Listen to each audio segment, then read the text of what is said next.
Hello，大家好，我是 Lucas。今天呢，我要跟大家介绍菲律宾游学的3种风格哦。你一定会想说，游学就游学，还有什么3种风格？没有错，今天呢就是要介绍这3种风格给大家。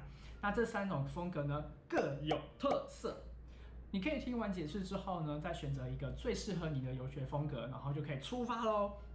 首先呢，第一个我要跟大家介绍的是自律型风格。什么是自律型风格？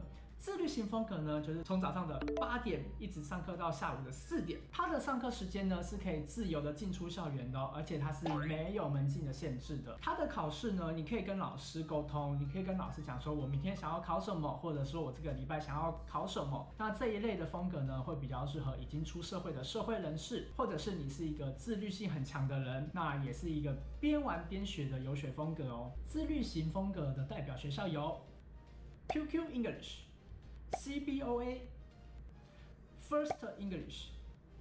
第二个，半斯巴达型游学风格。什么是半斯巴达型游学风格呢？它是我们台湾人最喜欢的游学风格。它的上课时间是从早上的8点一直上课到晚上的6点。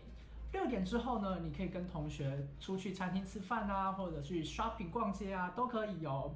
只是呢，它在上课时间是不能进出校园的，而且它有门禁的限制。只要你平常要上课的话呢，它的门禁时间呢，通常都是在晚上的10点前就要返校。可是如果明天是休假的话，它大概会到晚一点，可能凌晨1、2点你再返校就可以咯。考试呢，基本上每一天早上都会有一个单字的测验。那如果你没有考到一半的分数，那你可能当天会被禁足。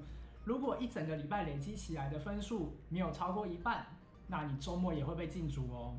这一种风格啊，就会适合喜欢有点严，可是你又不要把我抓得太紧的人。他的上课时间呢，会比较强迫你去做一个学習，可是下课之後呢，你都可以有自己的安排去做一個適當的調試哦。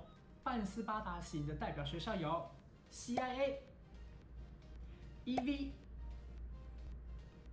Stargate、iBreeze。最后一个是斯巴达型的风格，因为呢，它的上课时间是从早上的8点一直上课到晚上的10点。那你也想说，哇，上课时间那么长哦，会不会很可怕？贝贝，其实不会哦，因为晚上的课程呢，比较都是一些比较轻松活泼的课程为主，可能会是电影赏析，或者是弹乌克丽丽学英文。更多的是安排自修的课程，它的上课时间呢也是不能进出校园的，而且上课到那么晚了，所以它也是有门禁的限制。那它就是周一到周五要认真的上学，只有周末的时候要好好的去玩就好了。它的考试呢也一样，早上都会有一个单字的考试，那甚至晚上的时间呢也会安排一次的文法测验哦。那甚至如果你是读雅思或多益的学生，学校甚至会在周6的早上安排模拟测验哦，这样学生上课的时间才不会被浪费掉。那这种游学风格呢，会比较适合的是比较被动的人，或者是想要在短时间内就可以看出明显效果的人哦。斯巴达型代表的学校有 CG、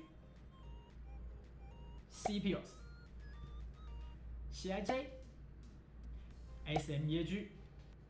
以上就是我所介绍的3种游学风格，你可以选择一种最适合你的游学风格前往就读。这些学校都是各有特色的，所以学校风格呢也只是一个大方向而已。那如果你有什么问题的话，可以询问顾问们，或者是下方留言让我知道哦。喜欢我们的影片的话，帮我们点赞，还有追踪我们哦，谢谢你，拜拜。